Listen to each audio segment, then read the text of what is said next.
नमस्कार। आप सुन रहे हैं आध्यात्मिक वर्षा, जहां हम जीवन को समझते हैं श्री भगवत गीता की दिव्य शिक्षाओं के माध्यम से। आज हम प्रवेश कर रहे हैं ध्यान योग में। गीता का 6वां अध्याय। यह अध्याय हमें सिखाता है कि मन को कैसे साधा जाए, कैसे अपने भीतर शांति पाई जाए और कैसे आत्मा को परमात्मा से जोड़ा जाए। भगवान श्री कृष्ण यहाँ बताते हैं कि सच्चा योग केवल आसन नहीं, बल्कि मन की स्थिरता, वैराग्य और निरंतर अभ्यास है। तो आइए मन को शांत करें, विचारों को स्थिर करें और इस दिव्य ज्ञान की यात्रा में हमारे साथ जुड़ें। श्रीमद् भगवत गीता अध्याय 6 श्लोक 9। जी। आध्यात्मिक वर्षा, जो ज्ञान का एक अद्भुत संगम है, उसमें हार्दिक स्वागत है। आज का हमारा जो ये गहन अध्ययन है वो मानव विकास और कल्याण की बिल्कुल जड़ को समझने के लिए है। मतलब इस एक श्लोक में समग्र विकास का एक ऐसा सूत्र छिपा है जो हमारे मन को भीतर तक शांत कर सकता है। बिल्कुल। और ये समझना बहुत आवश्यक है कि जब हम समग्र विकास की बात करते हैं ना, तो वो केवल बाहरी सफलता या भौतिक उन्नति तक सीमित नहीं होता। हाँ। सिर्फ संपत्तियों से विकास नहीं मापा जा सकता। सही कहा। विकास तब तक अधूरा और खोखला रहता है जब तक हमारी मानसिक भूमि शांत और स्थिर ना हो। हम जो आज चर्चा करने जा रहे हैं वो दरअसल स्थिरता का, मेरा मतलब है मानसिक संतुलन का एक अत्यंत उन्नत विज्ञान है। ये बात अपने आप में बहुत दिलचस्प है। हम एक ऐसे दृश्य की बात कर रहे हैं जो पूरी तरह विरोधाभासों से भरा है। मतलब चारों ओर सेनाएं खड़ी हैं, युद्ध के नगाड़े बज रहे हैं, मृत्यु बिल्कुल सामने खड़ी है। जी, कुरुक्षेत्र का मैदान। हाँ, और ठीक उस रणभूमि के बीचों बीच मानसिक स्वास्थ्य, ध्यान और आंतरिक शांति की बात हो रही है। सच कहूं तो ये कुछ ऐसा लगता है जैसे कोई इंसान अपने जीवन के सबसे बड़े मनोवैज्ञानिक संकट से गुजर रहा हो और उसके थेरेपिस्ट स्वयं श्री कृष्ण हो। अरे वाह, ये तुलना बहुत ही सटीक है और यही इस ग्रंथ की सबसे बड़ी सुंदरता और प्रासंगिकता भी है। देखिए, ये श्लोक श्रीमद् भगवद गीता के 6ठे अध्याय का हिस्सा है और इस अध्याय का जो केंद्रीय विषय है वो है ध्यान योग। ध्यान योग मतलब अक्सर लोगों को लगता है कि आंखें बंद करके बस बैठ जाना। बिल्कुल, लोगों के मन में छवि बनती है कि हिमालय की किसी गुफा में चले जाना, लेकिन गीता का ध्यान योग ये बिल्कुल नहीं है। इसका अर्थ है समाहित मन से, यानी पूरी एकाग्रता और आंतरिक संतुलन के साथ इस कोलाहल भरे संसार के बीच अपने कर्म करना। तो अगर हम उस परिस्थिति को समझने का प्रयास करें जो उस समय अर्जुन की थी, क्योंकि हमारे श्रोतागण महाभारत की मूल कहानी से तो भली भांति परिचित हैं ही। जी, कौरव और पांडव आमने सामने हैं। हाँ, लेकिन यहाँ बात केवल युद्ध के डर की नहीं है। अर्जुन वहाँ केवल डरे हुए नहीं थे ना। अगर हम आधुनिक मनोविज्ञान के नजरिए से देखें तो वो स्थिति कुछ और ही थी। निश्चित रूप से। अगर हम पहले अध्याय की ओर लौटें ना, जिसे विषाद योग कहा गया है, तो हम पाएंगे कि अर्जुन एक बहुत गहरे संज्ञानात्मक भार से गुजर रहे थे, जिसे हम कॉग्निटिव ओवरलोड कहते हैं। मतलब जब दिमाग एक साथ बहुत कुछ प्रोसेस कर रहा हो। जी, जब मानव मस्तिष्क पर एक साथ बहुत सारे भावनात्मक और नैतिक दबाव पड़ते हैं तो हमारा तंत्रिका तंत्र यानी नर्वस सिस्टम वो लड़ो, भागो या जम जाओ की स्थिति में चला जाता है। फाइट, फ्लाइट या फ्रीज रिस्पॉन्स। बिल्कुल। अब अर्जुन भाग नहीं सकते थे और लड़ना वो चाहते नहीं थे, इसलिए वे पूरी तरह से फ्रीज हो गए थे।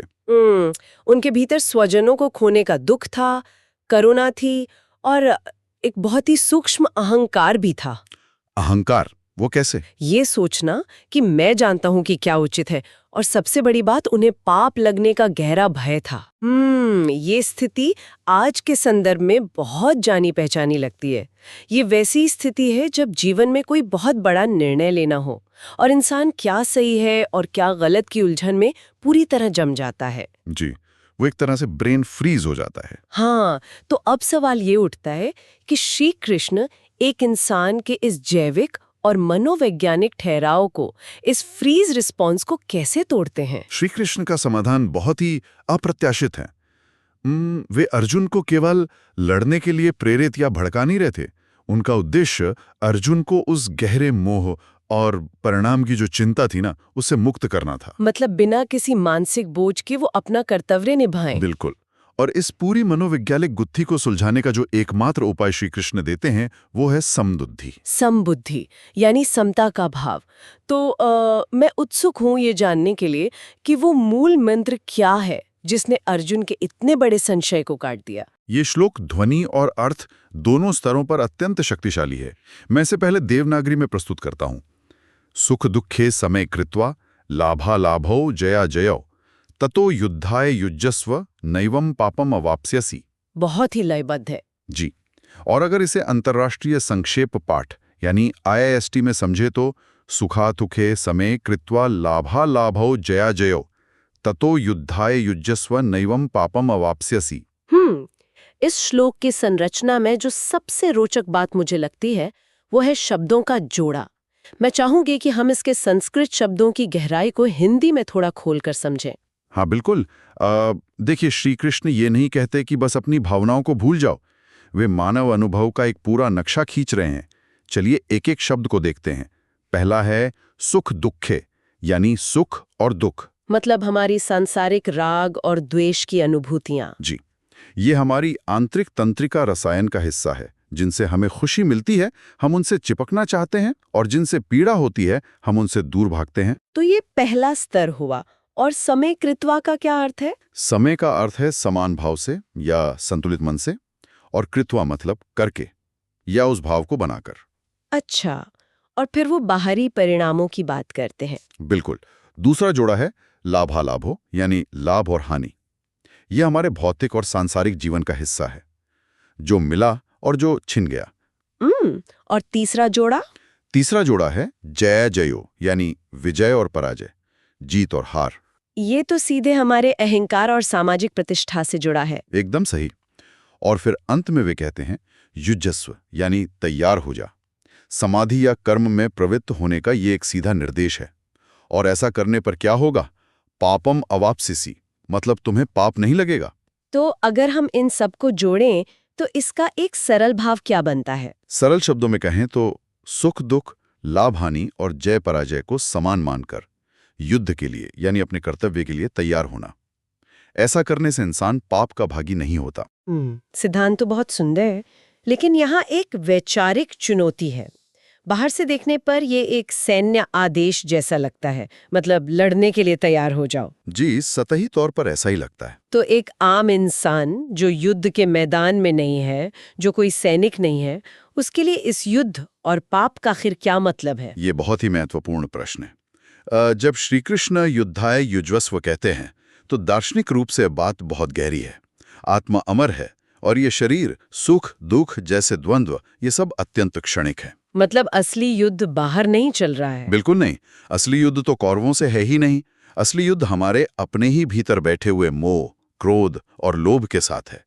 अपने भीतर समबुद्धि प्राप्त करना ही सबसे बड़ा योग है। और व्यवहारिक रूप से हमारी रोजमर्रा की जिंदगी में इसका क्या अर्थ है? व्यवहारिक अर्थ ये है कि जीवन के उतार चढ़ाव में मन को सम रखना, बिना परिणाम की चिंता किए अपना कर्तव्य निभाना, क्योंकि द्वंद्वों से ऊपर उठकर कर्तव्य का पालन करना ही सच्ची नैतिकता है। और इससे इंसान कर्म बंधन में नहीं फंसता है ना? जी, जिसे यहाँ पाप कहा गया है वो असल में कर्म बंधन या भविष्य का पछतावा ही है। यहाँ मुझे एक बहुत बड़ा स्पष्टीकरण मिल रहा है। अक्सर पाप को हम एक बहुत ही डरावने वाले शब्द की तरह देखते हैं, लेकिन जो आप समझा रहे हैं उसके अनुसार ये पाप असल में हमारा मनोवैज्ञानिक बोझ है। 100%। आपने इसकी बिल्कुल सही नस पकड़ी है। पाप का वैदिक अर्थ कोई अंधविश्वास वाला डर नहीं है। तो ये हमारा अपराध बोध और चिंता है। जी, वो कर्म बंधन जो हमारे मन को मलिन और भारी कर देता है। जब हम किसी काम को इस शर्त पर करते हैं कि मुझे इसका लाभ मिलना ही चाहिए और वो नहीं मिलता तो हम दुख और निराशा से भर जाते हैं। और यही पछतावा वो पाप है जिससे इंसान को बचना है। ये बात बहुत गहराई लिए हुए है। लेकिन फिर चर्चा वहीं आ जाती है कि हम इंसान हैं।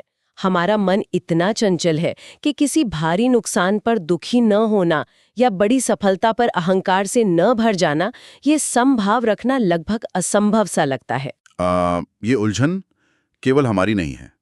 इसी संवाद में आगे चलकर अर्जुन खुद श्री कृष्ण से बिल्कुल यही सवाल पूछते हैं। अच्छा, अर्जुन भी यही महसूस कर रहे थे? जी, अर्जुन कहते हैं कि ये मन तो अत्यंत चंचल है, इसे कैसे वश में करूं? और श्री कृष्ण ये नहीं कहते कि ये बहुत आसान है। वे मानते हैं कि मन चंचल है। तो गीता में इसका क्या समाधान दिया गया है? श्री कृष्ण उत्तर देते हैं, अभ्यास और वैराग्य से। और ये जो श्लोक है जिस पर हम चर्चा कर रहे हैं, ये दरअसल उसी अभ्यास का एक बहुत ही ठोस और व्यवहारिक सूत्र है। अभ्यास। अगर मुझे इसे एक आधुनिक रूपक से समझाना हो तो मैं इसे एक थर्मोमीटर और थर्मोस्टैट के अंतर के रूप में देखूंगी। अरे, ये बहुत ही दिलचस्प उपमा है ना?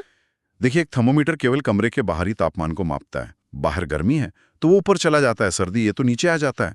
हमारी सामान्य मानसिक स्थिति भी थर्मोमीटर जैसी है। बिल्कुल। लाभ हुआ तो हम उछलने लगे, हानि हुई तो अवसाद में चले गए। हाँ, और दूसरी तरफ है थर्मोस्टैट, जिसमें एक आंतरिक तापमान सेट कर दिया जाता है। अब बाहर चाहे बर्फबारी हो या चिलचिलाती धूप, वो अपने सेट किए हुए स्तर पर स्थिर रहता है। तो ये श्लोक असल में हमसे थर्मोमीटर बनना छोड़कर थर्मोस्टैट बनने को कह रहा है। बहुत ही सुंदर तरीके से आपने इसे स्पष्ट किया।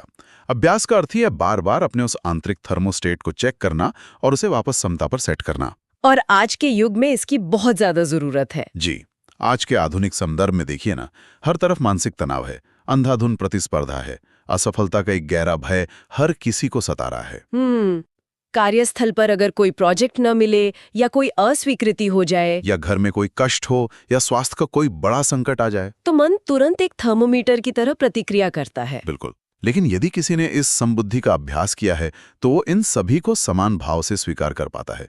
और सच पूछिए तो यही स्वीकार करने की शक्ति ही वास्तविक मानसिक स्वास्थ्य है। तो इसका मतलब ये नहीं है कि हम महत्वाकांक्षी होना छोड़ दें, बल्कि हम परिणाम के डर से मुक्त होकर काम करें। जी, और इसी समझदारी से समाज का समग्र विकास संभव है, जब हमारे फैसले डर या लालच से नहीं बल्कि स्थिरता से लिए जाते हैं। अब तक हमने श्लोक का संदर्भ और भाव समझा।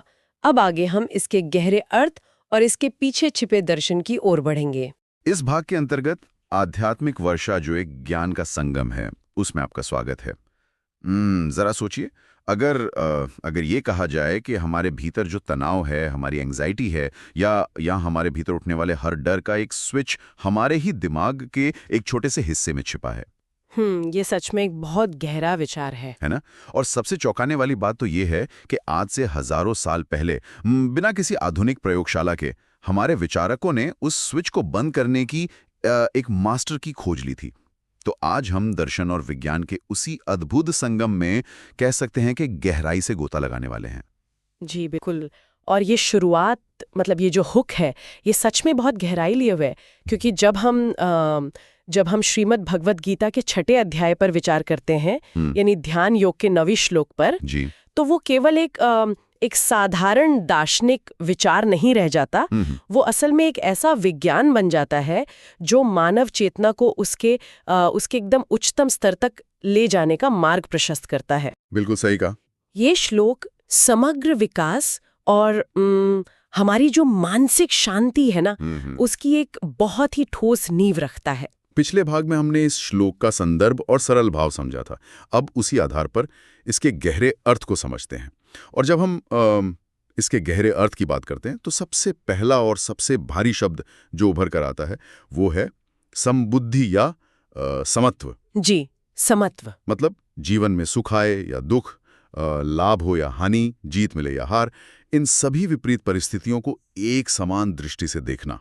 लेकिन ये जितना कहने में सरल लगता है ना, उतना ही समझने में जटिल भी है। हाँ बिल्कुल।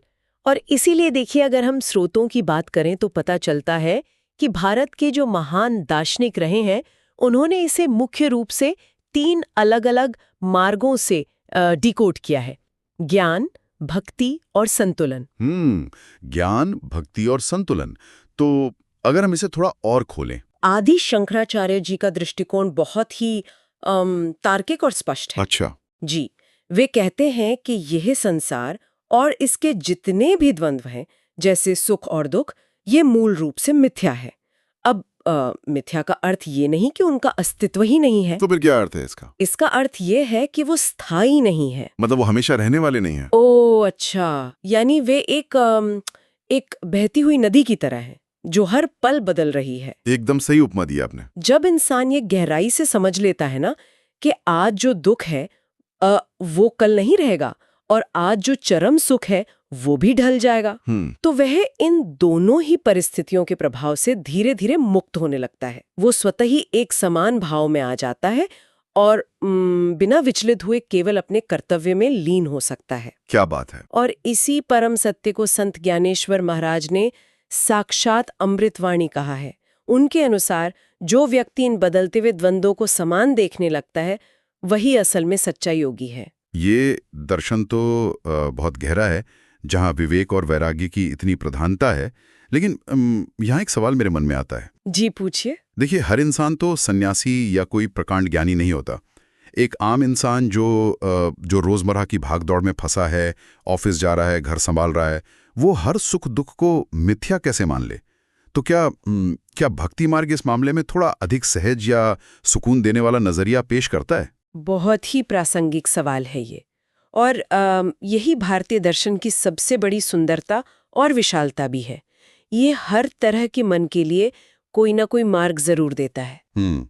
जैसे रामानुजाचार्य जी, जो भक्ति मार्ग के महान प्रणेता हैं, वो इसी समत्व को एक पूरी तरह से अलग, मतलब एक भावनात्मक दृष्टिकोण से समझाते हैं। अच्छा, वो क्या कहते हैं? वो कहते हैं कि जीवन में जो भी सुख या दुख आ रहा है वो असल में उस परम सत्ता, उस ईश्वर की ही इच्छा है।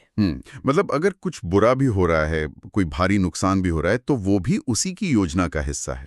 ठीक यही बात। जब सब कुछ उसी का दिया हुआ है तो फिर एक भक्त को दोनों ही स्थितियों को ईश्वर का प्रसाद मानकर समान रूप से स्वीकार करना चाहिए। प्रसाद मानकर, ये बहुत सुंदर विचार है ना? देखिए, प्रसाद में हम ये नहीं देखते कि वो मीठा है या फीका, हम बस उसे बहुत ही श्रद्धा से ग्रहण करते हैं। रामानुजाचार्य जी कहते हैं कि अपने हर कर्म को बस ईश्वर को समर्पित कर दो जी। वहीं मध्वाचार्य जी इस बात को एक कदम और आगे ले जाते हैं। वे स्पष्ट करते हैं कि जब तक इंसान अपने कर्मों के फल की इच्छा को नहीं त्यागता, फल की इच्छा? हाँ, जब तक वो ये सोचता रहता है कि मैंने ये किया है तो मुझे इसका ये फल मिलना ही चाहिए, तब तक वो कर्म बंधन से, पाप पुण्य के चक्र से मुक्त नहीं हो सकता। तो क्या हम इस पूरी अवधारणा को एक महासागर की उपमा से समझ सकते हैं? महासागर की उपमा कैसे? जरा कल्पना करें कि एक महासागर है। उसकी सतह पर तेज हवाओं के कारण बहुत ऊंची ऊंची लहरें उठती हैं और गिरती हैं। ये लहरें शायद जीवन के सुख दुख, जय पराजय और लाभ हानि की तरह है। बिल्कुल। सतह पे हमेशा एक उथल पुथल मची रहती है। लेकिन अगर हम उसी महासागर की गहराई में उतरें, बिल्कुल तलहटी में, तो वहां कोई लहर नहीं होती। वहां हमेशा एक असीम शांति, एक स्थिरता और गहरा संतुलन होता है। तो समत्व शायद उसी गहराई में जीने का नाम है। अरे वाह, ये महासागर वाली उपमा इस पूरे सिद्धांत का सबसे सटीक चित्रण है। और यहाँ ध्यान देने वाली बात यह है कि समुद्र की गहराई वाली ये जो स्थिरता है ना, ये कोई कमजोरी नहीं है, बल्कि सबसे बड़ी ताकत है। जी।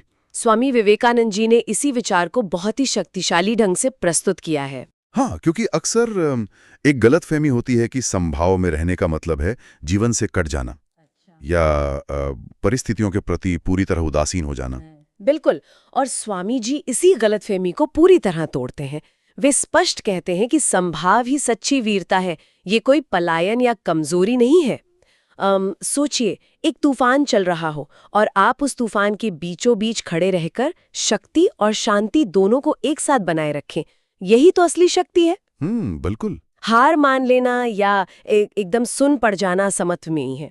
इसीलिए स्वामी चिन्मयानंद जी इसे केवल कोई पुरानी घिसी पिटी दार्शनिक बात नहीं मानते, वे इसे बाकायदा प्रयोगशाला का सत्य कहते हैं। प्रयोगशाला का सत्य, क्या बात है। जी, डॉक्टर एस राधाकृष्णन भी इसे किसी एक धर्म तक सीमित न रखकर सार्वभौमिक नैतिकता का आधार बताते हैं।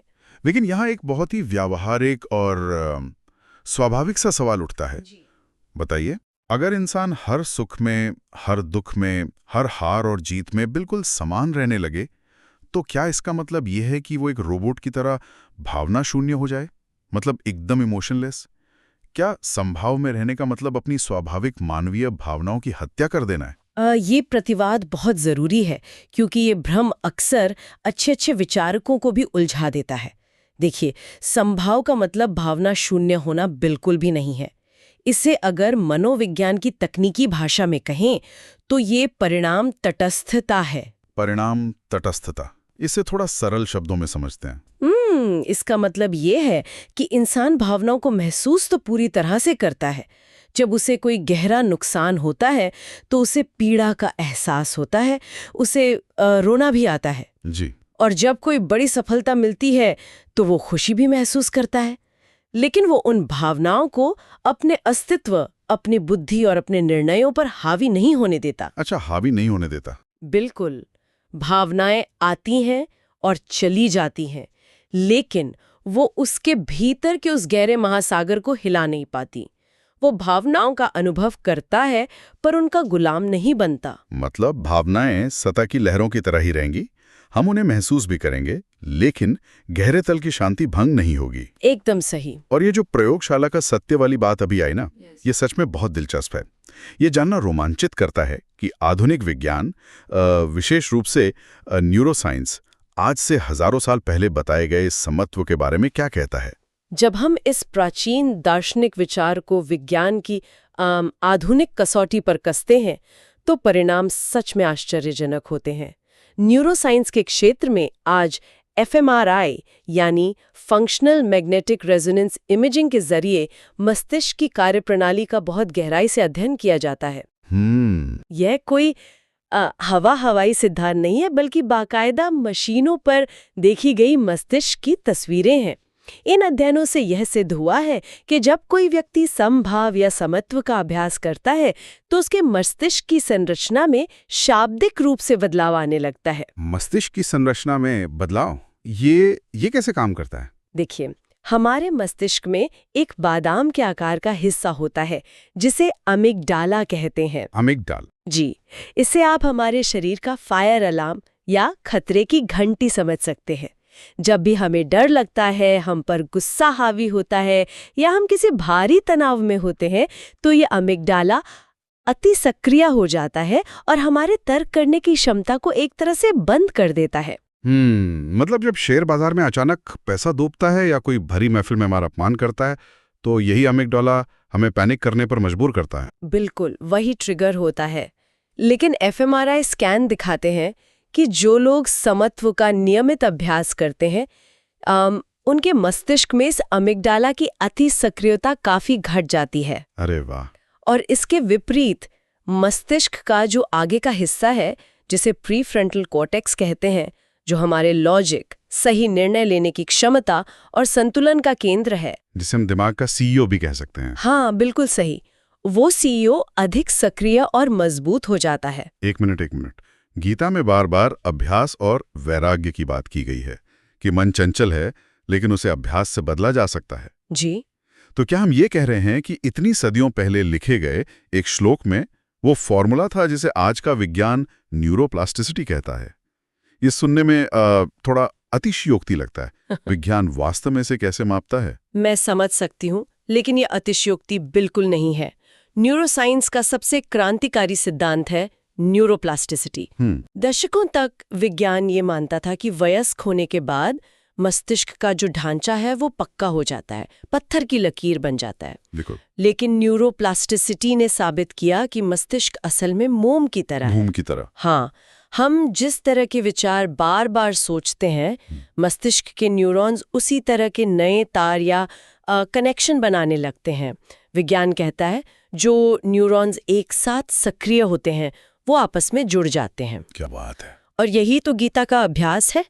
बार बार समान भाव में रहने का अभ्यास करने से मस्तिष्क का ढांचा सचमुच बदल जाता है। और अगर हम मनोविज्ञान और जीव विज्ञान की तरफ देखें तो वहां भी इसके गहरे प्रमाण मिलते हैं ना।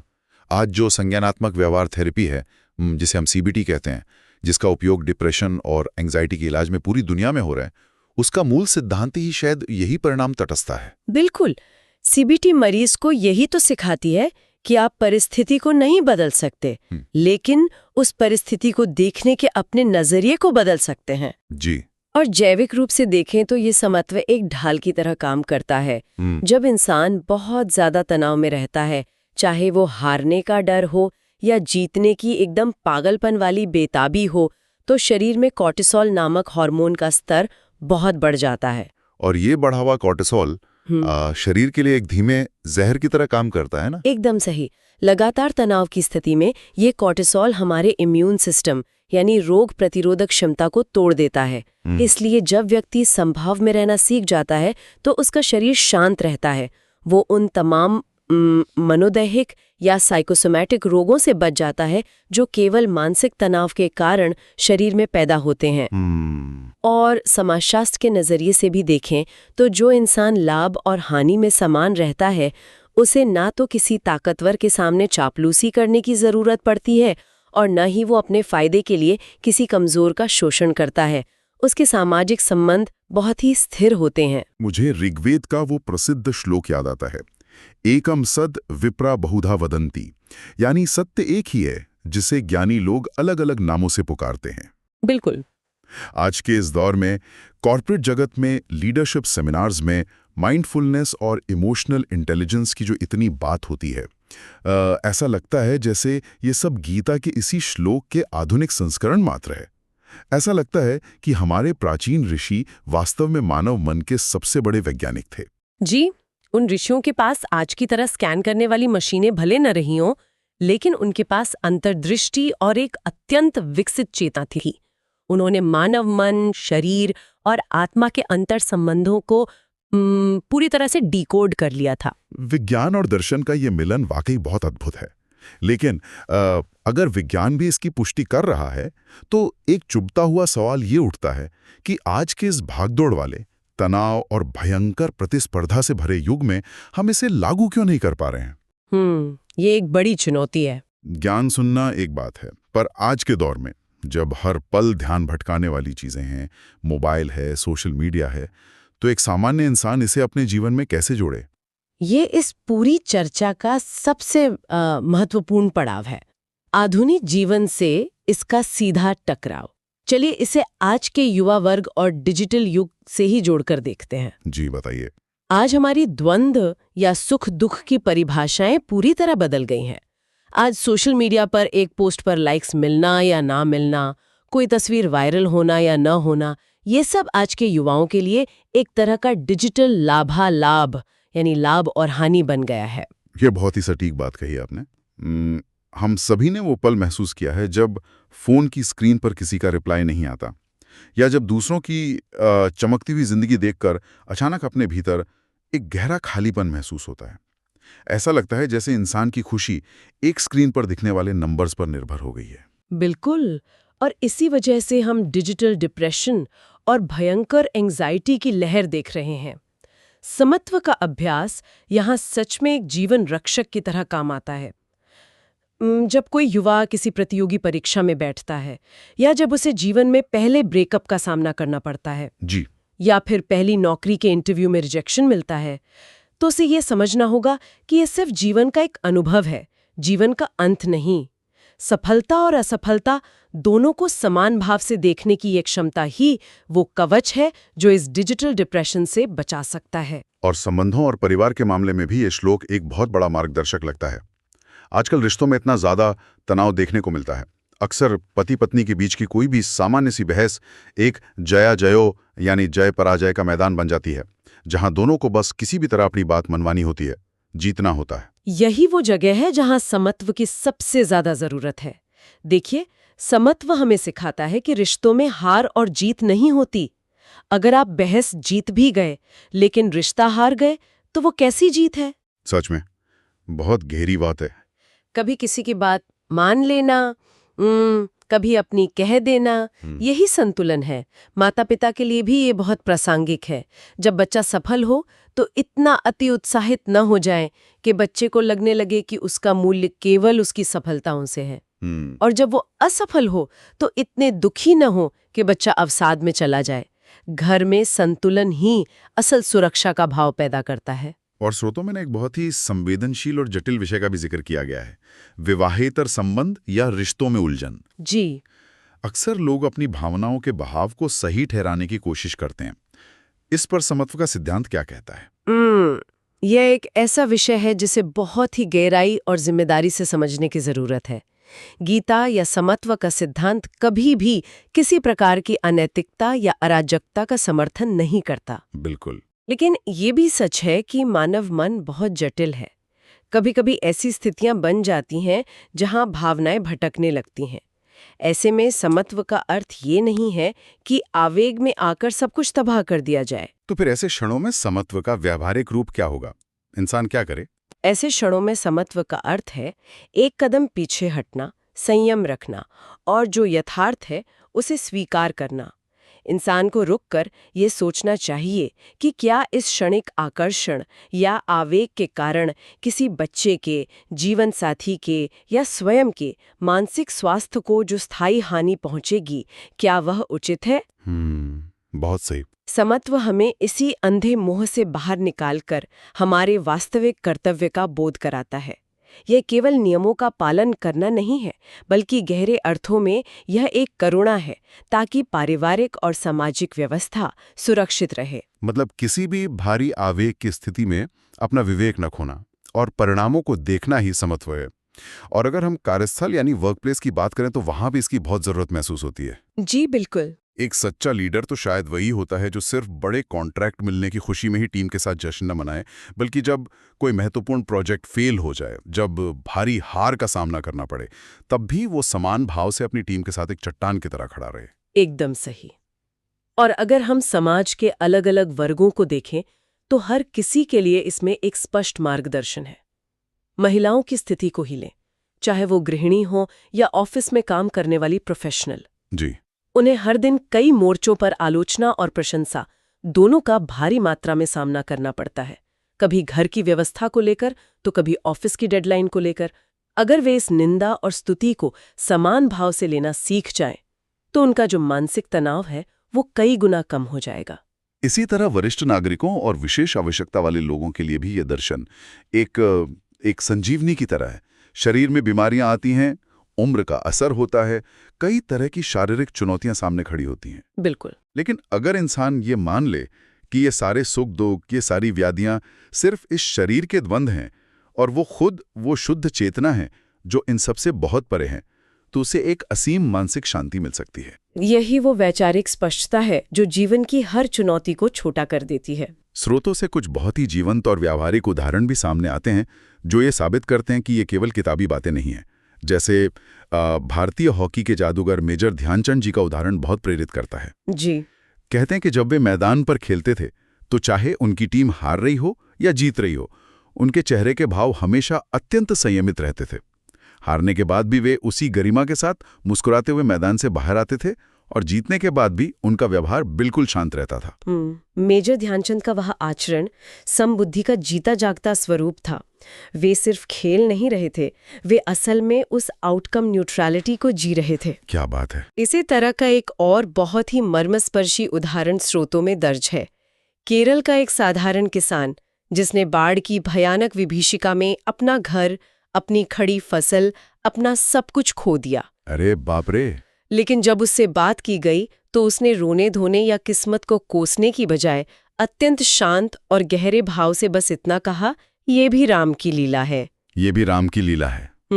सोचिए, सब कुछ आंखों के सामने नष्ट हो जाने के बाद भी ऐसी अविचलित मानसिक शांति बनाए रखना, ये बिना गहरे समत्व के संभव ही नहीं है। और अगर हम बिल्कुल हाल की बात करें तो कोरोना काल में हमने इसका सबसे बड़ा उदाहरण देखा। ऐसी कितनी ही नर्सें और स्वास्थ्यकर्मी थीं जो दिन रात आईसीयू में काम कर रही थीं। जी। कभी कोई मरीज रिकवर हो जाता था तो कभी कोई उनके सामने ही अपनी जान गंवा देता था। अगर वो हर मृत्यु पर टूट जाती या हर रिकवरी पर जश्न मनाने लगती तो वो अपना काम कर ही नहीं पाती। उन्होंने सिर्फ समभाव से अपना कर्तव्य निभाया। गीता के अनुसार शायद यही वो अवस्था है जहां इंसान कर्म करते हुए भी उस कर्म बंधन से पूरी तरह मुक्त रहता है। बिल्कुल। ये सारे उदाहरण हमें ये दिखाते हैं कि समत्व कोई असंभव आदर्श नहीं है, बल्कि यह एक जीती जागती अवस्था है।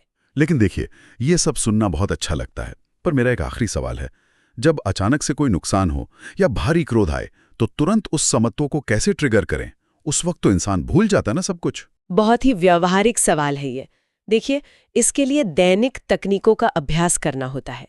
जैसे सुबह उठते ही 2 मिनट का संकल्प लेना कि आज जो भी सुख दुख आए मैं उसे समान भाव से देखने का प्रयास करूंगा। अच्छा, सुबह का संकल्प। जी, और जब अचानक गुस्सा आए तो तुरंत गहरी सांस लेना और स्वयं को बस एक पल के लिए याद दिलाना कि ये केवल एक द्वंद्व है, ये बीत जाएगा।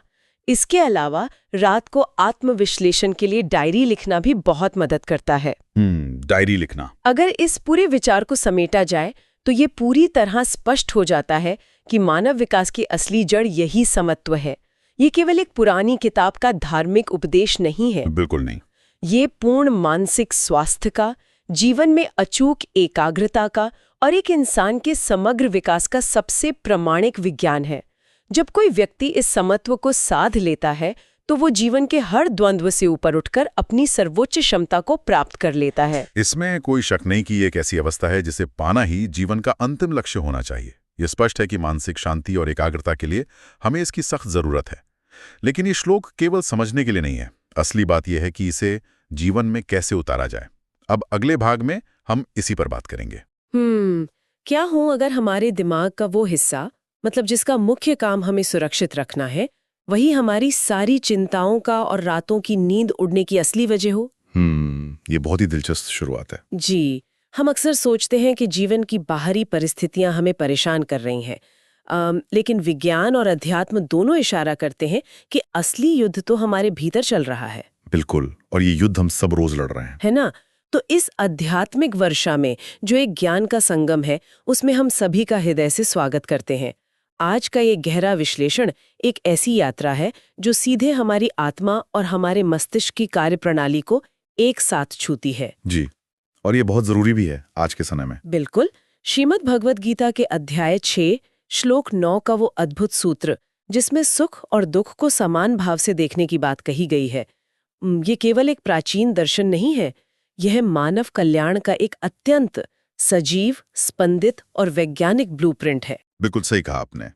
ये पूरी तरह से एक ब्लूप्रिंट ही है। हाँ, तो आज हम उस गहराई में उतरेंगे जहां ये श्लोक हमारे रोजमर्रा के तनाव, हमारे परिवारों, जटिल रिश्तों और कार्यस्थलों की भागदौड़ से सीधे जुड़ता है। जी, और इस चर्चा को आगे बढ़ाने से पहले मुझे लगता है कि उस मूल बिंदु को स्थापित करना बहुत जरूरी है। हाँ, बिल्कुल, बताइए। तो अब तक हमने इस श्लोक का भाव और उसका गहरा अर्थ समझा है। अब बात आती है इसे अपने जीवन में उतारने की। सबसे महत्वपूर्ण हिस्सा यही है। जी, क्योंकि कोई भी ज्ञान, चाहे वो कितना भी महान क्यों ना हो, हाँ, मतलब जब तक वो हमारे आचरण में ना उतरे, वह केवल एक जानकारी बनकर रह जाता है। इस श्लोक का असली सौंदर्य इसके व्यवहारिक उपयोग में ही छिपा है। ये बात बिल्कुल सटीक है। और जब हम व्यवहारिक बात करते हैं तो मुझे अक्सर एक रूपक याद आता है। मतलब हम इंसान अक्सर एक थर्मोमीटर की तरह बर्ताव करते हैं। थर्मोमीटर? वो कैसे? देखिए, थर्मोमीटर क्या करता है, कमरे में गर्मी बढ़ती है तो उसका पारा चढ़ जाता है और ठंड बढ़ती है तो पारा गिर जाता है। हाँ, बाहरी माहौल के हिसाब से बदलता है। बिल्कुल, मतलब बाहरी माहौल तय करता है कि थर्मोमीटर की स्थिति क्या होगी। हमारी भावनाएं भी वैसी ही हो गई हैं। सुख आया तो हम आसमान में उड़ने लगते हैं, दुख आया तो गहरे अवसाद में डूब जाते हैं। ये तो है, हम बहुत जल्दी प्रभावित हो जाते हैं। हाँ, लेकिन गीता का ये जो समत्व है या समभाव, ये हमें थर्मोमीटर से थर्मोस्टाट बनने की प्रेरणा देता है। थर्मोस्टाट जो तापमान को नियंत्रित करता है। जी, थर्मोस्टाट कमरे के तापमान को नहीं मापता, बल्कि वो अपना एक स्थिर तापमान तय कर लेता है, फिर चाहे बाहर कितनी भी बर्फ गिर रही हो या आग बरस रही हो। अरे वाह, ये रूपक बहुत ही शानदार है। तो मेरा सवाल ये है कि रोजमर्रा के संघर्षों के बीच एक आम इंसान ये थर्मोस्टाट कैसे बन सकता है? जी, ये थर्मोमीटर और थर्मोस्टाट का जो आपने रूपक दिया ना, ये सीधे हमारे मस्तिष्क की न्यूरोलॉजी को समझाता है। अच्छा, न्यूरोलॉजी को कैसे? जी, मतलब अगर हम इसे मनोवैज्ञानिक और वैज्ञानिक दृष्टिकोण से समझें तो इंसान के थर्मोमीटर बनने के पीछे एक जैविक कारण है। हमारे मस्तिष्क के मध्य भाग में बादाम के आकार का एक छोटा सा हिस्सा होता है जिसे अमिगडाला कहते हैं। हाँ, अमिगडाला। हाँ, विकासवादी दृष्टिकोण से देखें तो ये हमारे भीतर भय, क्रोध और खतरे के अलार्म का केंद्र है। मतलब ये हमारा अलार्म सिस्टम है। बिल्कुल। तो जब जीवन में कोई दुख आता है या कोई आर्थिक हानि होती है या मान लीजिए कोई हमारा अपमान ही कर देता है, तो ये अमिगडाला तुरंत हमारे दिमाग को हाईजैक कर लेता है। बाप रे। और फिर क्या होता है? फिर ये मस्तिष्क को खतरे का संकेत देता है और शरीर में कॉर्टिसोल जैसे तनाव वाले हार्मोन छोड़ने लगता है, जो हमें बेचैन कर देते हैं, है ना? जी।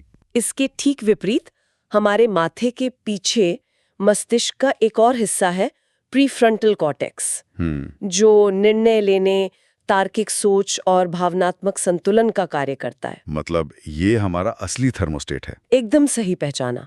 हमारा प्रीफ्रंटल कॉर्टेक्स ही हमारा थर्मोस्टेट है। लेकिन जमीनी हकीकत तो कुछ और ही होती है ना। सिद्धांत के रूप में ये बहुत अच्छा लगता है कि हम अमिगडाला को शांत रखें और प्रीफ्रंटल कॉर्टेक्स को सक्रिय कर लें। हाँ, व्यवहार में ये थोड़ा मुश्किल तो है। वही तो। मतलब मान लीजिए कोई इंसान अपनी नौकरी खोने के डर से जूझ रहा है या किसी गहरे पारिवारिक संकट में फंसा है और उसे पैनिक अटैक आ रहा है।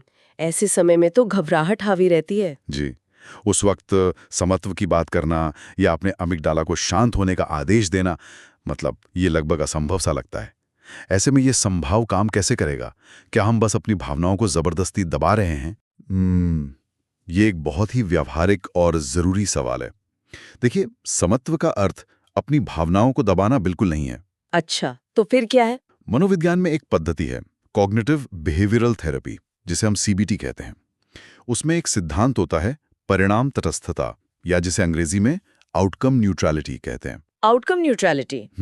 गीता भी ठीक यही बात कहती है। जब पैनिक अटैक आ रहा हो तब सच में अमिगडाला को शांत करना नामुमकिन जैसा है। समत्व उस लगी हुई आग को बुझाने का टूल नहीं है। तो ये क्या है?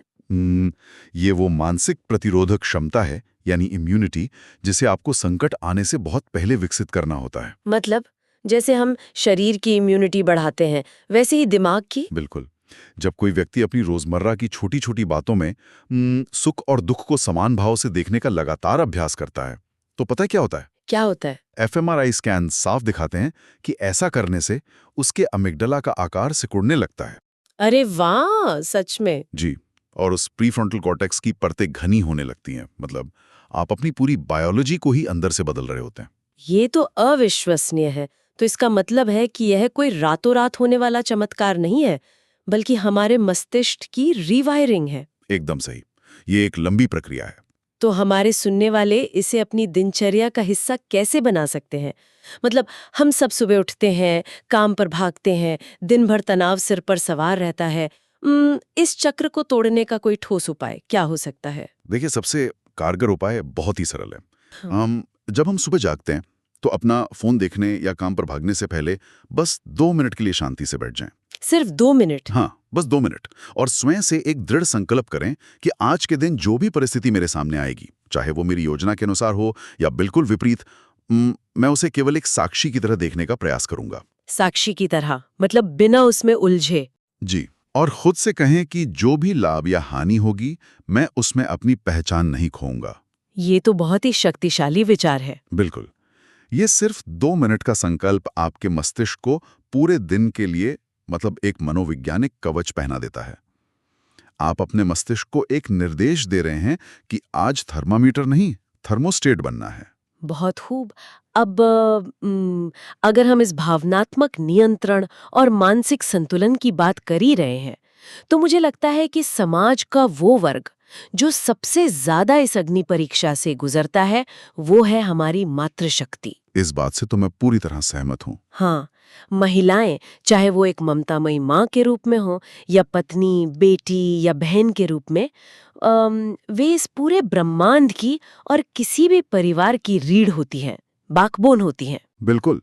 उनके बिना तो परिवार की कल्पना ही मुश्किल है। जी, वे भावनाओं का एक बहुत गहरा समंदर अपने भीतर समेटे रहती हैं और अक्सर, मतलब पूरे परिवार का भावनात्मक भार वो अकेले ही उठाती हैं। ये एक कड़वी सच्चाई है। तो मैं ये समझना चाहती हूँ कि गीता का ये समत्व का श्लोक एक महिला के जीवन को कैसे सशक्त बनाता है, विशेषकर मान लीजिए गृहिणी के संदर्भ में, जिसके काम को अक्सर वो मान्यता या सम्मान नहीं मिलता जिसकी वो हकदार है।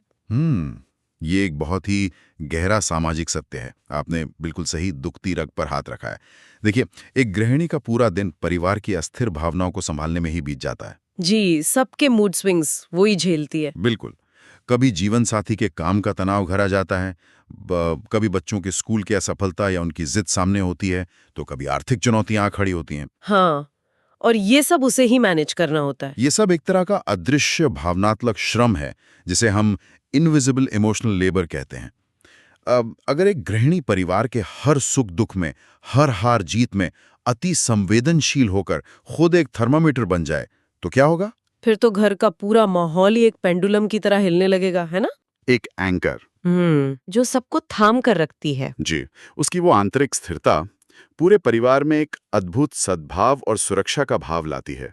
समत्व उसे ये सिखाता है कि परिवार की हर छोटी बड़ी समस्या का व्यक्तिगत अपराध बोध उसे अपने कोमल कंधों पर नहीं लेना है। ये तो बहुत बड़ी राहत की बात है। और एक कामकाजी महिला के लिए ये चुनौती शायद और भी ज्यादा जटिल हो जाती है ना? जी, उन्हें तो दोहरे मोर्चे संभालने पड़ते हैं। बिल्कुल। कॉर्पोरेट की दुनिया में जहाँ प्रतियोगिता इतनी तीखी है, वहाँ अपना सर्वश्रेष्ठ देना और फिर घर वापस आकर वही कोमल और ममतामयी भूमिका निभाना, अक्सर कामकाजी महिलाएं एक अजीब से अपराध बोध में या गिल्ट में जीती हैं कि वो दोनों जगह न्याय नहीं कर पा रही हैं। ये गिल्ट बहुत आम है उनमें। कामकाजी महिला को रोजाना 2 अलग-अलग तरह के मानसिक दबाव झेलने पड़ते हैं। हाँ, ऑफिस का अलग और घर का अलग। जी, कार्यस्थल पर कभी उसके कहन की बहुत प्रशंसा होती है, हम्म, तो कभी अनुचित आलोचना या राजनीति का सामना भी करना पड़ता है। जो कि बहुत थका देने वाला होता है। बिल्कुल। अगर वो प्रशंसा जो कि लाभ है और आलोचना जो कि हानि है, उसे अपनी व्यक्तिगत पहचान बना लेगी, तो वो बहुत जल्दी बर्नआउट का शिकार हो जाएगी। हाँ, मानसिक रूप से पूरी तरह टूट जाएगी। लेकिन गीता का ये समत्व उसे एक मानसिक ढाल देता है। ये सिखाता है कि मेरा कर्म मेरी जिम्मेदारी है, लेकिन उसके परिणाम से मेरी आंतरिक कीमत तय नहीं होती। अरे वाह, ये तो उनके आत्मविश्वास को कितना बढ़ा देगा। जी, जब वो प्रशंसा और आलोचना दोनों को समान भाव से स्वीकार करना सीख लेती है, तो वो कार्यस्थल के अहंकार और घर के अपराध बोध दोनों से मुक्त रहकर अपना जीवन बहुत आनंदपूर्वक जी पाती है। मतलब वो भीतर से टूटने से बच जाती है। ये महिलाओं के लिए सचमुच एक बहुत बड़ा रक्षा कवच है। बिल्कुल है। और अक्सर हम देखते हैं कि मातृत्व में माताएं बच्चों को लेकर सबसे ज्यादा संवेदनशील होती हैं। मतलब बच्चों के जीवन की छोटी सी भी खरोच या उनकी कोई असफलता माताओं को बहुत गहरी पीड़ा दे जाती है। जी, माँ का हृदय तो ऐसे ही होता है। तो मेरा सवाल ये है कि संभाव का ये जो इतना गूढ़ ज्ञान है, ये हम अपने बच्चों को सरल भाषा में कैसे सिखा सकते हैं? क्योंकि अगर ये नींव बचपन में ही पड़ जाए, तो आगे चलकर वे कितने मजबूत इंसान बनेंगे। लेकिन मतलब आप एक छोटे बच्चे को अमिगडाला या गीता के दर्शन पर लेक्चर तो नहीं दे सकते ना? हाँ, बिल्कुल नहीं। बच्चे उपदेशों से कहाँ सीखते हैं? वही तो। फिर उन्हें कैसे सिखाएं? देखिए, न्यूरोलॉजी के अनुसार बच्चों के मस्तिष्क में कुछ खास मिरर न्यूरॉन्स होते हैं। मिरर न्यूरॉन्स मतलब जो दूसरों की नकल करते हैं। जी हाँ, वे वही सीखते हैं जो वे अपने माता पिता को करते हुए देखते हैं। माताओं द्वारा इसे सिखाने का सबसे अचूक तरीका है अपने आचरण से प्रदर्शित करना। इसका कोई घरेलू उदाहरण दे सकते हैं? जरूर। मान लीजिए माँ रसोई में बहुत प्यार और मेहनत से कुछ बना रही है और अचानक ध्यान भटकने से खाना थोड़ा सा जल गया, या फिर अचानक घर की बिजली चली गई और सारा काम ही रुक गया। हाँ, ऐसा तो अक्सर होता ही है। अब ऐसे में अगर माँ चीखने चिल्लाने या घबराने के बजाय शांत रहती हैं, बस एक गहरी सांस लेकर मुस्कुरा देती है और स्थिति को संभाल लेती है, तो पता है क्या होता है? क्या? बच्चे के वो जो मिरर न्यूरॉन्स हैं, वो तुरंत ये दर्ज कर लेते हैं कि अच्छा, परिस्थितियां बिगड़ने पर भी मन को शांत रखा जा सकता है। ये बहुत ही सुंदर और सरल तरीका है। मतलब हम उन्हें सीधे कोई नियम ना बताकर उनके सामने एक जीता जागता उदाहरण पेश कर रहे हैं। बिल्कुल, यही सबसे अच्छी सीख है। और जब वे बाहर खेलने जाते हैं, खेल के मैदान में, तब भी तो हम उन्हें ये नया नजरिया दे सकते हैं ना? जी, बिल्कुल दे सकते हैं। देखिए, जब बच्चा कोई खेल खेलकर वापस आता है, तो अक्सर माता पिता का पहला सवाल क्या होता है? जीते या हारे? हाँ, सबसे पहले यही पूछते हैं। लेकिन समत्व सिखाने वाली जो एक जागरूक माँ होगी, वो ये पूछेगी, बेटा आज तुमने खेल का पूरा आनंद लिया या नहीं? तुमने अपना सर्वश्रेष्ठ प्रदर्शन दिया या नहीं?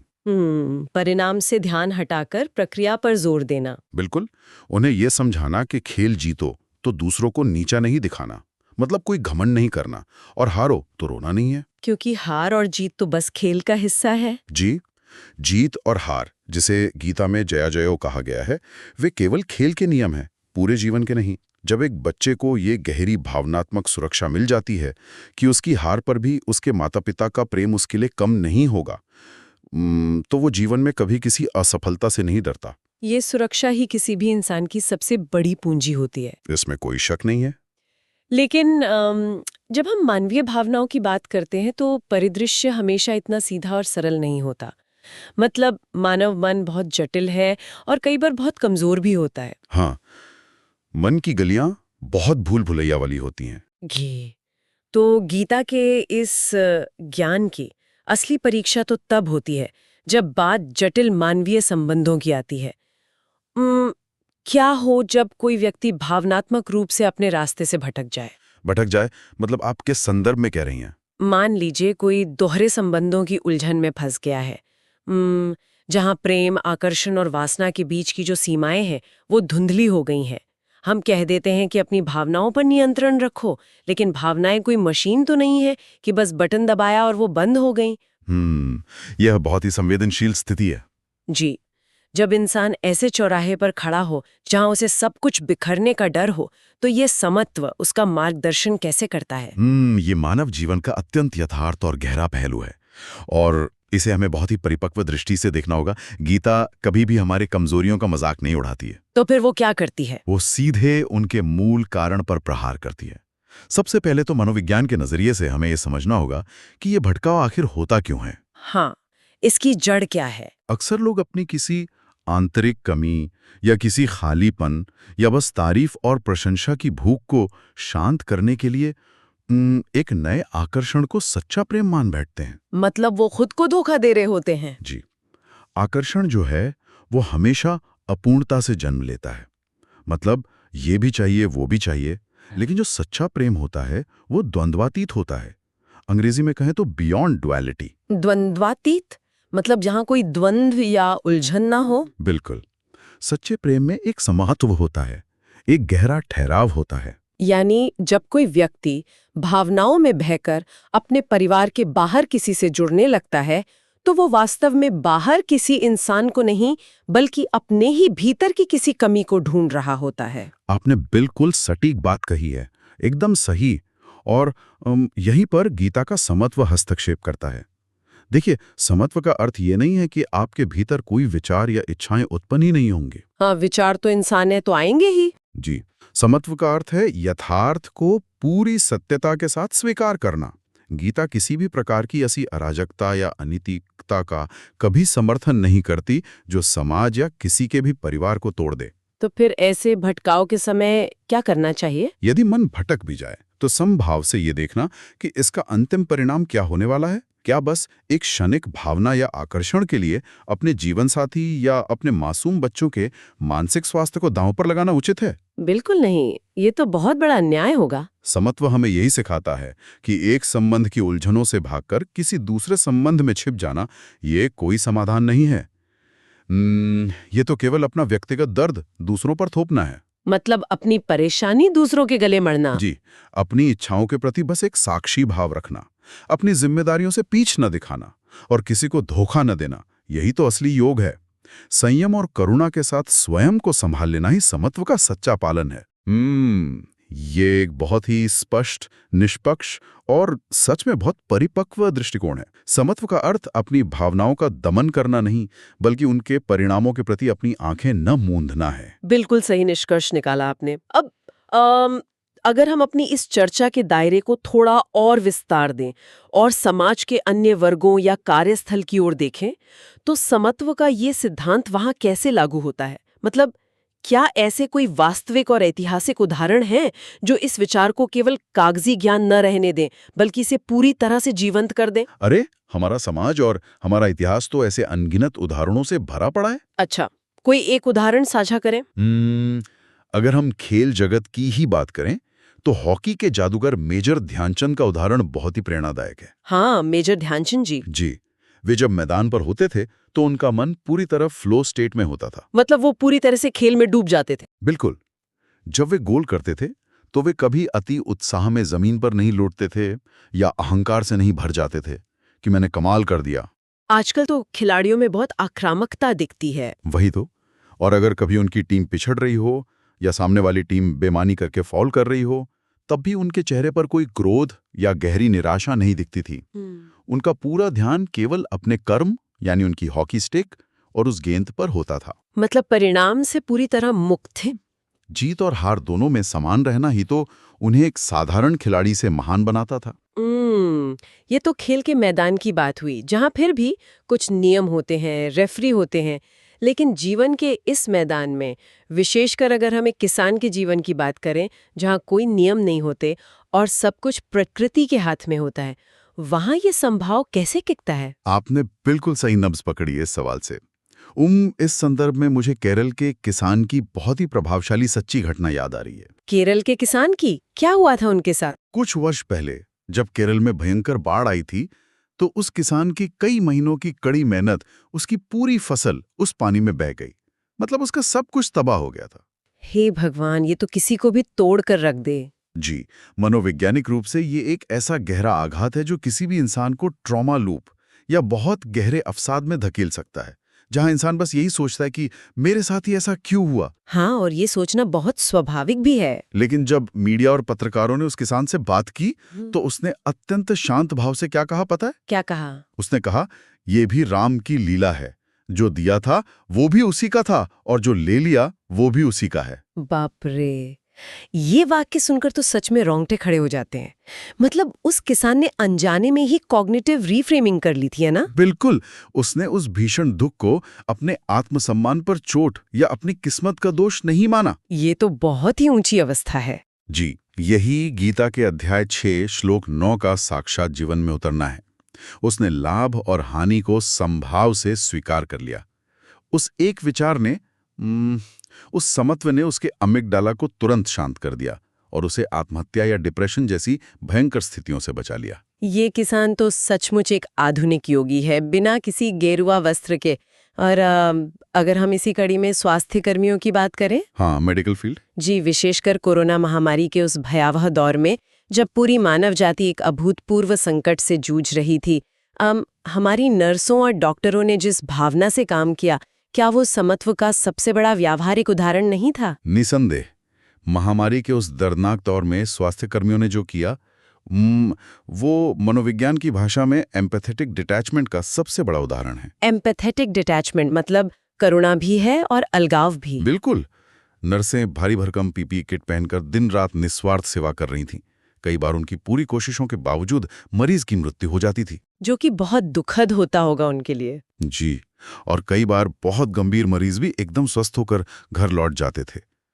अब जरा सोचिए, अगर एक नर्स हर मृत्यु पर व्यक्तिगत रूप से रोने लगे या टूट जाए या हर रिकवरी पर बहुत बड़ा उत्सव मनाने लगे, तो क्या होगा? वो तो 2 दिन में ही कंपैशन फटीग का शिकार हो जाएगी। मतलब भावनात्मक रूप से पूरी तरह खाली हो जाएगी। बिल्कुल सही। और वो अगले ही दिन ड्यूटी पर वापस नहीं आ पाती।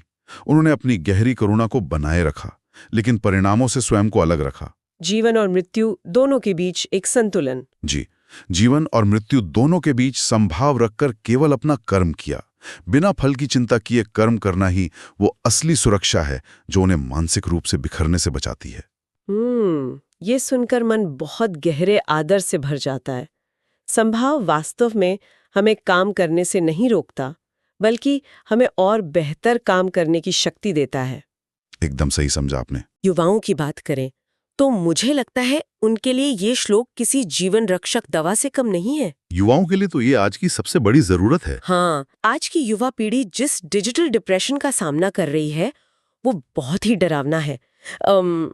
सोशल मीडिया पे एक तस्वीर को कितने लाइक्स मिले, कोई रील वायरल हुई या नहीं, मतलब ये सब उनके मानसिक स्वास्थ्य और उनकी सेल्फ वर्थ को तय करने लगा है। जी, आज के युग में लाभालाभव यानी लाभ और हानि का नया रूप ये सोशल मीडिया के लाइक्स, कमेंट्स और फॉलोअर्स बन गए हैं। बिल्कुल। अगर किसी युवा को अचानक बहुत सारे लाइक्स मिलते हैं तो उसके मस्तिष्क में डोपामाइन का स्राव होता है और वो एक अजीब से अहंकार से भर जाता है। और अगर लाइक्स ना मिलें तो अगर अगले दिन किसी पोस्ट पर कोई प्रतिक्रिया नहीं मिलती तो वो बहुत गहरे अवसाद में चला जाता है। ये वही डिजिटल थर्मोमीटर की स्थिति है जिसके बारे में हमने शुरुआत में बात की थी। हाँ, बाहरी दुनिया से नियंत्रित होना। जी जी का था ये श्लोक उन्हें सिखाता है कि बाहरी मान्यताएं और इंटरनेट की ये आभासी दुनिया बहुत ही अस्थिर है। पल में कुछ बिल्कुल। चाहे परीक्षा में असफलता हो, रिश्तों में पहला ब्रेकअप हो या नौकरी के इंटरव्यू में अस्वीकृति हो, इन सब को अपनी पहचान पर प्रहार मानने के बजाय संभाव से केवल जीवन के एक अनुभव की तरह देखना ही असली भावनात्मक परिपक्वता है। बहुत खूब। जो युवा अपने भीतर के इस थर्मोस्टेट को खोज लेता है, वो इस डिजिटल युग के खोखले तनाव से हमेशा के लिए मुक्त हो जाता है। बहुत ही मार्मिक बात कही आपने।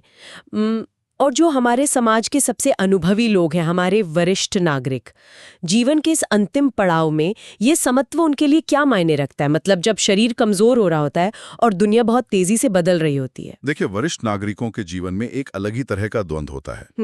ये उम्र वो होती है जब इंसान को चीजों पर से अपना नियंत्रण छोड़ना सीखना पड़ता है, जो कि बहुत मुश्किल काम है। जी, कभी शरीर का स्वास्थ्य सादा का है तो कभी बीमारियां घेरती हैं। कभी संतानें पास रहकर सेवा करती हैं तो कभी करियर के लिए वे कोसों दूर विदेशों में जाकर बस जाती हैं। हाँ, अकेलापन भी एक बहुत बड़ी चुनौती है। बिल्कुल। अगर हमारे वरिष्ठ जन इन सब स्थितियों को, मतलब बीमारी हो या स्वास्थ्य, संतानों का पास होना हो या दूर होना, विरोध करने के बजाय संभाव से स्वीकार कर लें, तो उनका बुढ़ापा एक बहुत गहरी मानसिक शांति में बीत सकता है। मतलब शिकायतें छोड़ देना। जी, पारिवारिक झगड़ों में किसी एक का पक्ष लेकर उलझने के बजाय केवल एक शांत मध्यस्थ की भूमिका निभाना, यही जया जयो यानी जीत और हार से ऊपर उठना है। ये विश्लेषण सचमुच आत्मा को तृप्त करने वाला है और हमारे मस्तिष्क के सारे जालों को साफ करने वाला है। मतलब मानव मन की ये कैसी अजीब विडंबना है कि हम जीवन भर बाहरी दुनिया में शांति और स्थिरता ढूंढते रहते हैं, जबकि उस नियंत्रण का पूरा विज्ञान, पूरा का पूरा रिमोट कंट्रोल हमारे भीतर ही मौजूद है। बिल्कुल, और हम उसे बाहर खोजते रहते हैं। जी, आज के इस गहरे विश्लेषण ने ये पूरी तरह स्पष्ट कर दिया है कि जीवन के किसी भी क्षेत्र में, चाहे वो हमारा व्यक्तिगत मानसिक स्वास्थ्य हो, हमारी मातृशक्ति का रोजमर्रा का संघर्ष हो, उलझे हुए मानवीय रिश्ते हो या कार्यस्थल की भागदौड़ हो, संभाव ही वो मास्टर चाबी है जो हर ताले को खोल सकती है। एकदम सटीक सारांश दिया आपने। तो अब समय आ गया है कि हम इस ज्ञान के संगम से प्राप्त हुए इस अद्भुत अमृत को एक सूत्र में पिरो लें। हमारे सभी सुनने वालों के लिए, जो मानव जाति के इस कल्याणकारी सफर में हमारे साथ पूरी तरह तन्मय होकर जुड़े रहे, एक बहुत ही गहरा विचार है जिसे आप अपने साथ लेकर जा सकते हैं। जी, बिल्कुल साझा करें। हम सभी अपनी सफलताओं, अपनी जीत और लोगों से मिलने वाली तालियों में अपनी पहचान ढूंढते हैं। लेकिन कभी शांति से बैठकर ये सोचिएगा, अगर मैं अपनी सफलताओं के नशे में अपना परिचय ढूंढना बंद कर दूं, तो जब ये तालियां बजनी बंद हो जाएंगी, तब मैं असल में कौन हूंगा? बहुत गहरा सवाल है ये। जी, जब भी जीवन में बहुत बड़ी सफलता मिले या कोई गहरी निराशा चारों ओर से घेर ले, तो बस एक पल के लिए रुके, एक गहरी सांस लें और स्वयं से कहें, यह भी केवल एक अनुभव है, यह भी अस्थायी है। सब कुछ बदल जाने वाला है। बिल्कुल। और अब अत्यंत विनम्रता और पूरे हृदय से मेरा एक छोटा सा आग्रह है, अगर आज की इस आध्यात्मिक वर्षा की कोई भी बूंद, कोई भी बात आपके दिल को छुई हो या आपको कहीं भी थोड़ी सी भी अच्छी लगी हो, तो कृपया इसे केवल अपने तक सीमित ना रखें। इसे अपने परिवार, अपने मित्रों और अन्य लोगों तक जरूर पहुंचाएं, ताकि समग्र मानवता को इस अद्भुत ज्ञान का लाभ मिल सके। हम कामना करते हैं कि आप इसी तरह ज्ञान के इस संगम में हमारे साथ जुड़ते रहें और अगले श्लोक के विश्लेषण में हम आपको फिर से अपने बीच पाने के लिए अत्यंत प्रेम के साथ आमंत्रित करते हैं। 3 seconds pause। इस श्लोक की सबसे बड़ी सीख यही है, मन जहां जुड़ता है वही जीवन की दिशा तय करता है। अगर मन सही जगह जुड़ जाए तो जीवन अपने आप संतुलन सीख लेता है। यह जीवन मार्गदर्शन श्रीमद् भगवद गीता अध्याय 6 श्लोक 9 पर आधारित है। प्रस्तुति कैप्टन श्याम बहादुर चौहान द्वारा। इस प्रकार हमने जाना ध्यान योग का गहन रहस्य, जहां मन को मित्र बनाकर अभ्यास और वैराग्य के सहारे मनुष्य परम शांति और आत्मज्ञान की ओर बढ़ता है। भगवान श्री कृष्ण का यह संदेश हमें याद दिलाता है कि सच्चा योग वही है जो हमें भीतर से जोड़ता है, स्थिर करता है और जीवन को संतुलित बनाता है। यदि आपको यह प्रस्तुति उपयोगी लगी हो तो वीडियो को लाइक करें, शेयर करें और आध्यात्मिक वर्षा परिवार से जुड़ने के लिए चैनल को सब्सक्राइब करना न भूलें। हम फिर मिलेंगे गीता के अगले अध्याय के साथ। तब तक अपने मन को साधते रहें और आत्मा से जुड़े रहिए। जय श्री कृष्ण।